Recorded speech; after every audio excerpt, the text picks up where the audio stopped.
Ya, itu yang saya katakan dan itu sudah saya lakukan. Selama ini apa yang saya lakukan adalah memimpin tentu dalam skala terbatas. Tentu dengan cara saya. Saya bertemu dengan banyak tokoh, masuk dengan presiden menyampaikan aspirasi-aspirasi.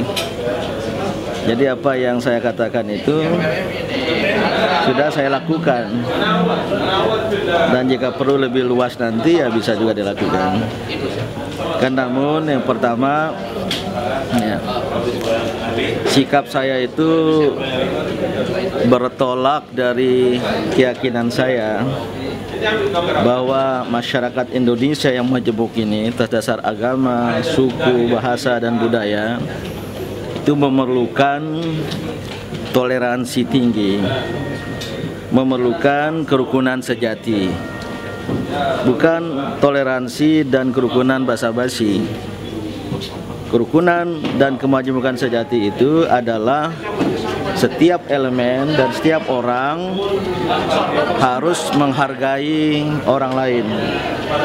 Maka tidak boleh ada seseorang atau sekelompok orang memasuki wilayah keyakinan orang lain. Itu merusak kemajemukan dan itu adalah bentuk intoleransi dan anti kebinekaan yang nyata. Jangan dibalik. Justru saya sedih kalau ada yang membalik, yang mempersoalkan ujaran kebencian dianggap sebagai anti kebinekaan. Ini nalar yang rancu. Sekali lagi, dalam alam kemajemukan tidak boleh ada yang memasuki wilayah keyakinan yang sensitif itu dalam bentuk apapun. Dan oleh karena itu harus diproses lewat proses hukum. Alhamdulillah sudah mulai berjalan, sangat lama, menguras waktu, menguras pikiran. Tiba-tiba kita saksikan dagelan ya, dengan penundaan tuntutan yang tanpa alasan atau dengan alasan yang mengada-ngada, dan tuntutannya cenderung untuk membebaskan. Ini kami nilai sebagai permainan terhadap hukum. Maka Dewan Pertimbangan MUI tadi dalam tausiah kebangsaannya jangan menganggap remeh persoalan penistaan agama ini. Kalau ini dibiarkan, dibebaskan, itu akan ada ujaran-ujaran kebencian, itu potensial menimbulkan perpecahan bangsa ini. Kecuali kalau kita mau demikian, maka jangan bermain dengan hukum gitu. Kita tidak bermaksud mengintervensi hukum, tapi secara kasat mata ya dapat sangat diduga ini ada permainan hukum, ada kecenderungan memainkan hukum. Berbahaya ini. Jadi mumpung belum indikasinya apa? Ya ada jurisprudensi terhadap penistaan agama. Tuntutannya sesuai dengan hukum itu sendiri. Pak Din, kalau sampai nanti dulu. Oleh karena itu nggak ada kata lain, nggak ada kesimpulan lain kecuali ini bermain dengan hukum. Nah sekarang kita peringatkan, kalau ini bebas dan itu ujaran kebencian saling menghina, menistakan di antara bangsa ini tidak bisa dihalangi. Apa sanggup kepolisian, kejaksaan untuk mengatasinya?